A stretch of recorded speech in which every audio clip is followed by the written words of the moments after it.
Alam niyo, nung napilayan ako, yung una yung nadulas ako, nagka-scar ako dito. Pinapalabas sila ng ospital ako dahil na heart attack. Pero nadulas lang ako dun. Tumama to, pumutok yung kaya may hiwa. O sa basketball, sinasabi na heart attack na naman, na sobrang sa kaka-steroids. Tapos may mga nag-DM nga sa akin na nag-aral sa medical. Pagiging doctor, tinuturo sa kanila na nagka-dialysis na ako dahil na sobrang sa creatine tsaka steroids. Eh, wala naman pong ganun.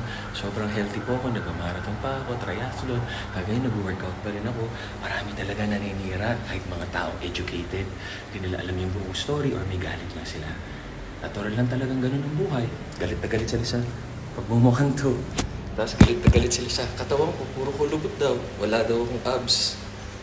Wala. Hindi ko na alam ano masasabi. Ayun, kill them na lang with kindness and forever time fit tsaka healthy.